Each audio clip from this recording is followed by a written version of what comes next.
Good morning, good afternoon, good evening, and good night, wherever you are around the world. Welcome to the 2011 Magic the Gathering World Championship title match. Games are a huge part of our culture. Every day, you see another news segment debating on if violent video games are responsible for violent behavior. We see so much of this that traditional games, such as card and board games, seem to have fallen by the wayside. Seem being the operative word. Games are actually a growing part of our society. Shows such as The Big Bang Theory are depicting the gaming culture in mainstream media. Roll the dice. Enslaved by warlocks. Stay here till you roll 2. So what brings people to playing games? Is it the money? Well, there's certainly a fair bit of that if you play Magic the Gathering. And now the 2011 Magic the Gathering World Champion, winning $45,000 from Japan, Junya Ianaga.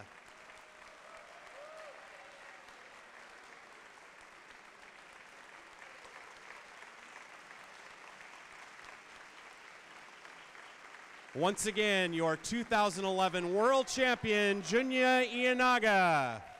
What about games that don't have any tournaments? For example, the popular role-playing game Dungeons & Dragons. In my quest for information and answers, I stumbled upon World Apart Games in Amherst Center.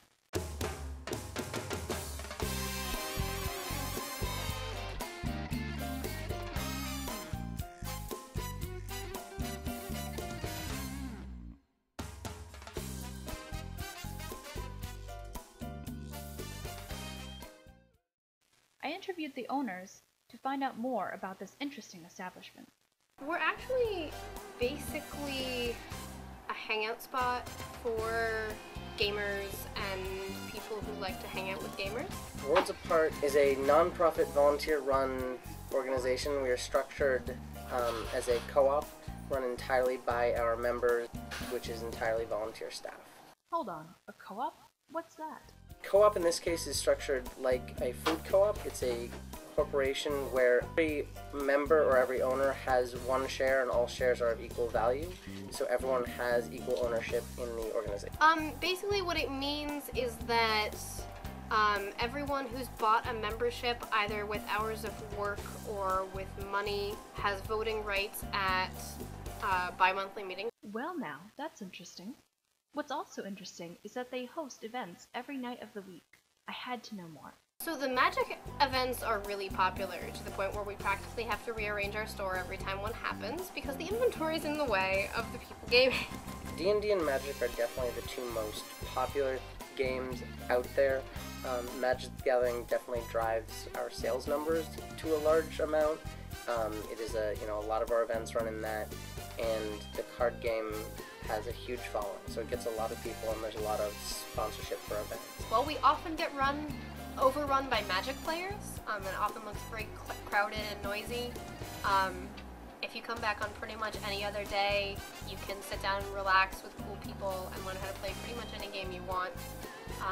We have a giant library of open board games. So Magic, it's popular. Tell me more about these RPG things. RPG stands for role-playing game.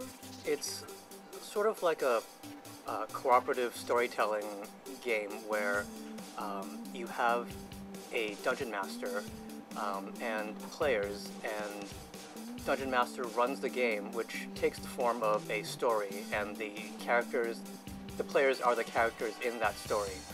And the characters are represented by statistics, and they are written down on paper, and thus pen and paper role-playing game. It's a tabletop role-playing game played with character sheets and your imagination, usually also involving dice or other mechanics for generating a random element.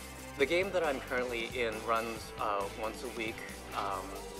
I have been in other games that have run every day whenever we have time.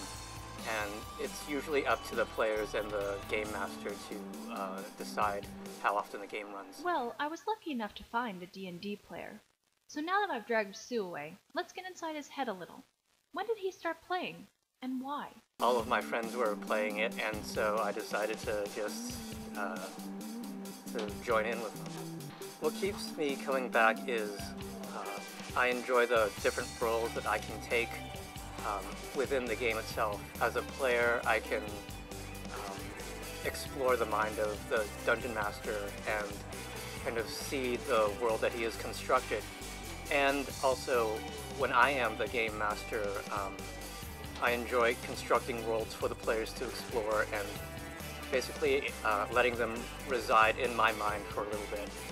Sort of competitive with D&D. There's some other big ones. World of Darkness, GURPS are two other big titles. GURPS, for people that don't know what it is the generic universal role-playing system.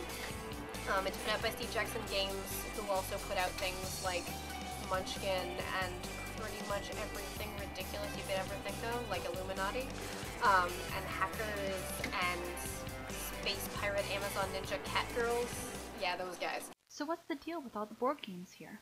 A lot of people are surprised at how many demo board games we have and that they can just come in and pick them up and play anytime. If you ever are curious about a certain game, or you just want to get an opinion on why board games are cool and worth playing, anytime we're open, there's bound to be somebody here who would love to crack open a board game with you.